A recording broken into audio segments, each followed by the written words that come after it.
परिचय। वह अवस्था जब मानव शरीर बचपन के पश्चात जनन वयस्कता को प्राप्त करता है उसे किशोरावस्था कहते हैं। किशोरावस्था बचपन और वयस्कता के बीच का समय है। किशोरावस्था शारीरिक, संवेदनात्मक, मानसिक और सामाजिक परिवर्तन का समय है। इस पाठ में हम किशोरावस्था से संबंधित परिवर्तनों, गौण लैंगिक लक्षण, मनुष्य में लिंग निर्धारण और जननात्मक स्वास्थ्य के बारे में चर्चा करेंगे। उद्देश्य: इस पाठ के अंत में हम निम्न करने में सक्षम हो जाएंगे। किशोरावस्था में होने वाले परिवर्तनों को पहचानना, द्वितीयक लैंगिक विशेषताओं के लिए उत्तरदायी हार्मोन को जानना, महिलाओं के जनन काल को समझना, मनुष्य में लिंग निर्धारण को समझना, जननात्मक स्वास्थ्य का महत्व समझना, शारीरिक आकृति में परिवर्तन, पुरुष लंबाई में वृद्धि। लड़कों की किशोरावस्था वृद्धि करीब 10 वर्ष में शुरू होती है और अधिकतम 18 वर्ष चलती है। इस दौरान होने वाले तीव्र वृद्धि के लिए शरीर को अतिरिक्त पोषण की आवश्यकता होती है। लड़कों और लड़कियों दोनों को 3 संतुलित और पोषक आहार की आवश्यकता होती है। उन्हें स्वास्थ्यप्रद आहार लेना चाहिए। स्वर में परिवर्तन। एंड्रोजीन के प्रभाव में दोनों लिंगों में स्वर यंत्र या लैरिंग्स में वृद्धि प्रारंभ होती है। यह वृद्धि लड़कों में ज्यादा प्रबल होती है। इसके कारण लड़कों की आवाज भर्राती और भारी हो जाती है। पूर्ण वयस्क तारत्व लगभग 15 वर्ष की उम्र में प्राप्त हो जाता है।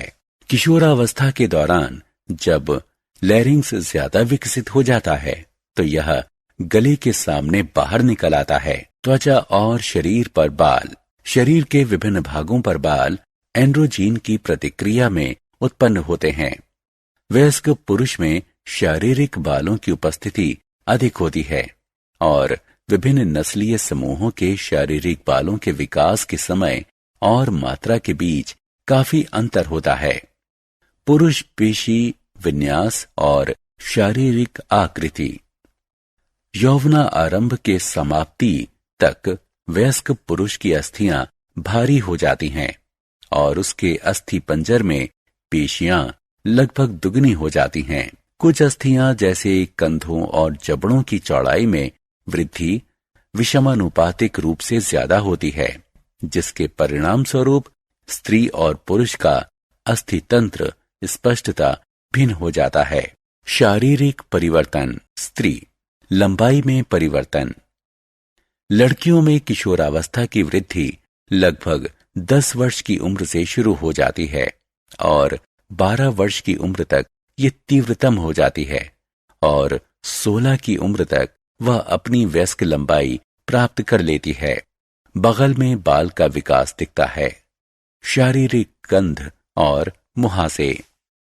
एंड्रोजीन के बढ़ते स्तर प्रस्वेदन के वसायुक्त अम्ल संगठन को बदल सकता है, जिससे वयस्क शरीर में ज्यादा गंध आती है। जैसे लड़कियों में एंड्रोजीन के प्रभाव से त्वचा से तेल का स्राव बढ़ जाता है, जिसके परिणाम स्वरूप बहुत से कील मुहासे निकल आते हैं। शरीर की आकृति, वसा का वितरण और शरीर का संगठन। इस अवधि में एस्ट्रोजन के स्तर में भी वृद्धि के परिणाम स्वरूप श्रोणि प्रदेश का निचला भाग आकार में बढ़ जाता है और इस प्रकार नितंब चौड़े, बड़ी जन्म नलिका प्रदान करते हैं हो जाते हैं। अंगों में प्रकार्यात्मक परिवर्तन। यौवनावस्था का प्रारंभ मस्तिष्क द्वारा जनन ग्रंथियों, अंडाशय और वृषण को दिए हार्मोन संकेतों से होता है।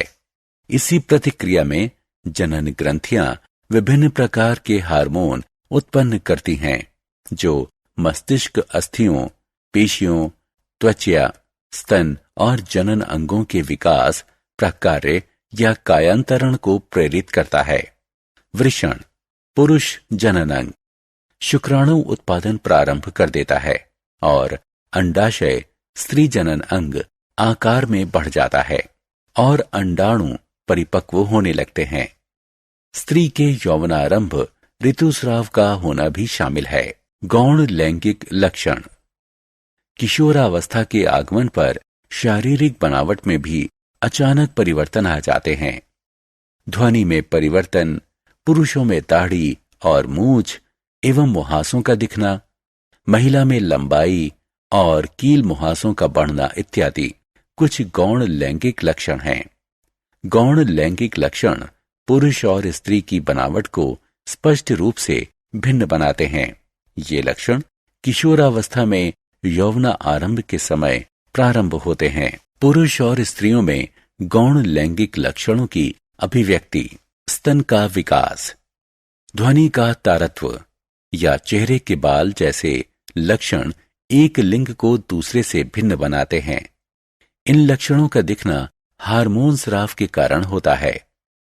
हार्मोन अंतःस्रावी ग्रंथियों द्वारा स्रावित रासायनिक पदार्थ होते हैं।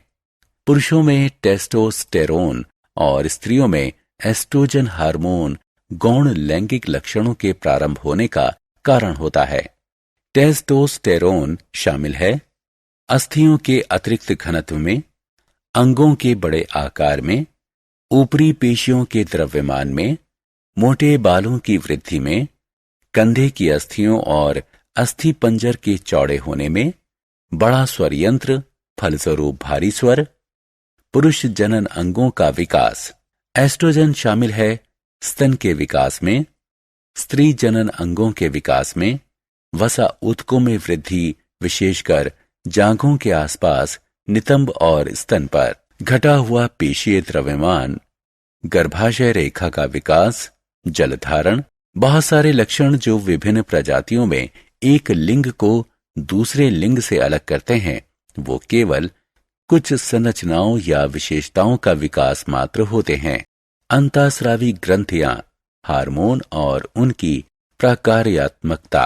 अंतःस्रावी ग्रंथियां कई छोटे अंगों का एक संयुक्त तंत्र हैं जो अतिरिक्त कोशिकीय रासायनिक संकेत अणुओं, जिन्हें हार्मोन के नाम से जाना जाता है, को निर्मुक्त करता है।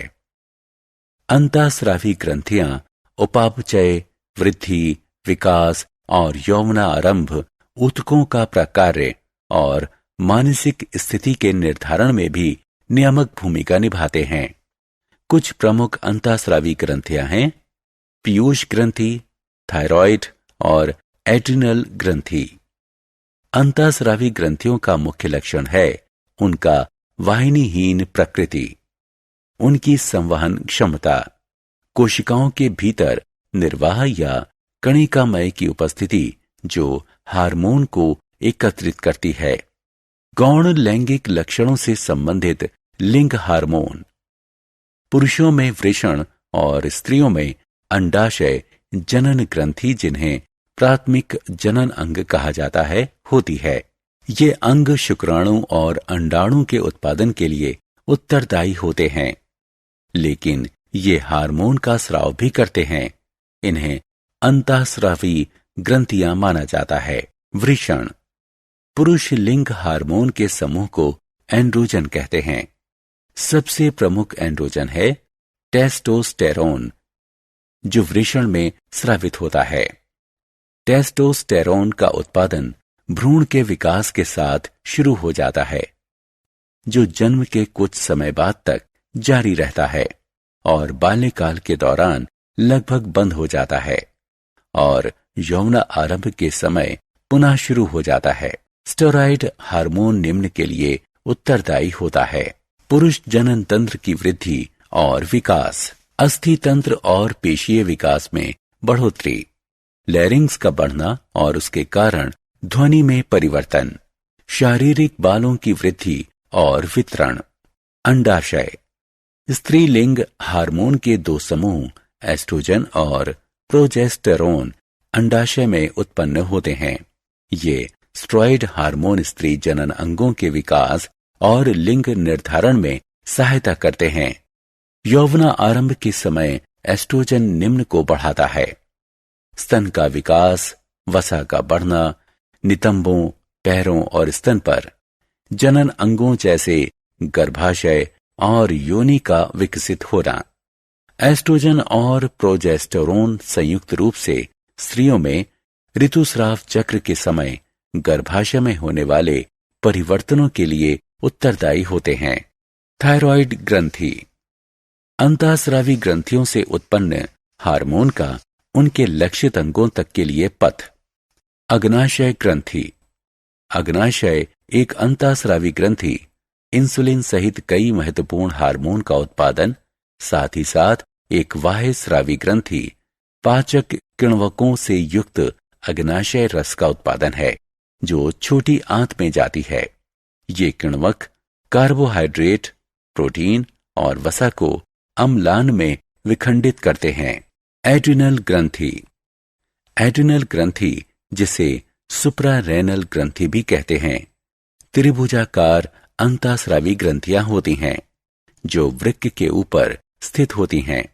ये एड्रीनैलिन के माध्यम से तनाव के संयोजन के लिए उत्तरदायी होती हैं। अन्य जीवों में हार्मोन। कायांतरण एक जैविक प्रक्रम है जिसके द्वारा कोई जीव जन्म या उत्पत्ति के बाद शारीरिक विकास करता है। इसमें जंतु के आकार या संरचना में कोशिका वृद्धि और विभेदीकरण द्वारा एक स्पष्ट और लगभग औचक परिवर्तन होता है। उभयचरी कायांतरण एक विकास प्रक्रम है जो थायराइड हार्मोन द्वारा प्रारंभ होता है और टेडपोल को मेंढक में परिवर्तित कर देता है। बहुत से जंतुओं में वयस्क का रूप उनके पूर्ववर्ती लार्वा से पूरी तरह भिन्न होता है। इस चिन्हित रूपांतरण को कायांतरण कहते हैं। कायांतरण एक सुप्तावस्था जिसे प्यूपा कहते हैं के दौरान होता है। पालतू रेशम के कीड़े का सामान्य विकास का चरण इस प्रकार है: लार्वा, प्यूपा और वयस्क अवस्था। रेशम के कीड़े के कायांतरण के लिए उत्तरदायी हार्मोन है प्रोथोरेकिकोट्रोपिक हार्मोन। स्त्रियों में जनन काल।